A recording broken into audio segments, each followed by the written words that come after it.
African Union to address the problems of internal displacements within the continent. And it places and emphasizes the obligation of the member states to its citizens to address every displacement caused by conflicts. Pour éviter tout déplacement dû à des conflits ou catastrophes naturelles ou autres faits nouveaux. Et il s'agit de parler des personnes déplacées internes qui doivent avoir accès à leur propre gouvernement.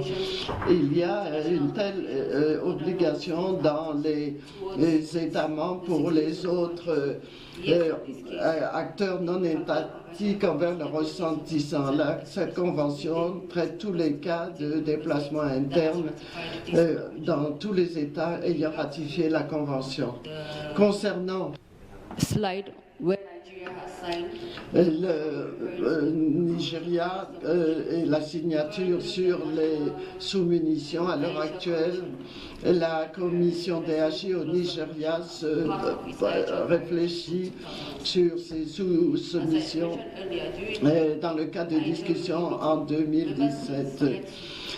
Pour le DHI, les États membres doivent fixer leurs priorités pour l'année. Ils sont encouragés à dresser une liste de 10 points et avoir des traités clés. Cela varie d'un État à l'autre en fonction du contexte. Par exemple, pour les forces armées, ce traité est clé concernant la protection des propriétés culturelles. Donc cela varie d'un État à l'autre de décider là où des mesures supplémentaires seront prises pour ratifier et mettre en œuvre le traité. Concernant le cas d'un État signataire, il a des obligations, même si le traité a été ratifié ou non. Dans ce cas, le Nigeria, à l'heure actuelle, doit signer la Convention sur les sous-munitions. Une question a été posée concernant la Cour de justice internationale et le DHI peut expliquer ceci. Notre intérêt porte sur le statut de Rome portant établissement de cette Cour de justice et prise en compte par la Convention de Genève et les violations dues les crimes de guerre et crimes contre l'humanité ou agressions sont prises en compte. Je crois que c'était là les questions posées concernant ma communication sur le rapport relatif au DHI. Merci. Thank you, Patience. Merci, patience. Je vais donner maintenant la parole à Jean-François pour continuer à répondre à une série de questions qui ont été posées. Jean-François a la parole. Merci, Éloi. Je serai très bref. Je voulais simplement souligner un point soulevé pendant votre intervention et qui concerne les soins de santé en DG, tout particulièrement concernant le rôle des forces armées. C'est vrai et c'est l'un des aspects de ce projet. Toutefois, je voulais également préciser que ce problème de soins de santé en danger ne se limite pas aux zones en conflit. C'est une problématique plus vaste. Quelqu'un a parlé de la crise Ebola. Nous avons pu également, dans ce contexte de crise Ebola, des cas de violence contre les agents de santé, ce qui était au détriment des personnes malades. N'oubliez pas le fait que si cette problématique est plus vaste, elle ne se limite pas seulement aux zones en conflit. Je voulais également réagir à certains députés qui ont parlé de la question de la précision de l'intégration dans la législation nigérienne. Je crois qu'on ne peut Je crois que ne pas porter secours à une personne blessée serait ne pas intervenir et ne pas porter secours à une personne en danger. Et, vous avez parlé de cet aspect concernant un cas au Nigeria. C'est un aspect important. Cela aidera tous les États pour éviter tout malentendu ou ambiguïté concernant l'intégration dans les lois nationales. C'est utile de dire que toutes les forces armées doivent porter assistance à toute personne blessée. Merci.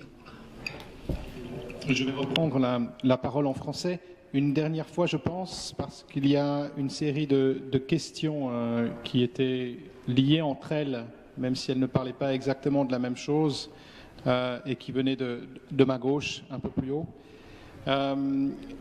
et notamment qui formulait la question de savoir comment le CICR réagissait dans la mesure où on ne lui donnait pas l'accès nécessaire à mettre en œuvre sa tâche, et notamment par rapport à l'accès aux détenus. Alors c'est une question qui est importante parce que effectivement le processus de négociation qui amène le CICR à pouvoir agir au profit des victimes, que ce soit en ayant accès aux détenus, mais que ce soit en ayant accès aux populations civiles dans des zones de combat. Ce processus se fait évidemment en obtenant l'accord de toutes les parties au conflit, et notamment en obtenant l'accord des autorités en charge quand il s'agit d'autorités qui détiennent des prisonniers. Donc d'avoir au préalable obtenu l'accord de ces autorités pour pouvoir en fait exercer les visites aux détenus, par exemple. Et c'est donc un principe de base du travail du CICR que de pouvoir obtenir en fait l'accord des autorités, l'accord des parties au conflit pour pouvoir accéder aux victimes, pour pouvoir bouger physiquement d'un point A à un point B. Les choses ne se font jamais, dans notre cas, contre la vie ou contre le désir ni des gouvernements ni des autres parties au conflit comme les groupes armés qui peuvent être des groupes non étatiques. C'est justement grâce à la position neutre et indépendante du CICR que l'action humanitaire peut être acceptée par tous et donc que nous pouvons avoir accès. Maintenant, il est des cas où cet accès n'est pas donné, où il faut négocier pendant plus longtemps. Et dans ces situations, évidemment, le CICR redouble ses efforts pour obtenir l'accès demandé.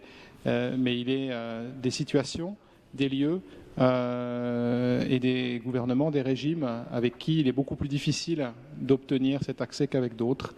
Mais ça n'empêche pas le CICR de continuer à exercer tous les efforts possibles pour pouvoir y arriver. Mais c'est vrai que dans tous les cas, l'accès n'est pas nécessairement garanti.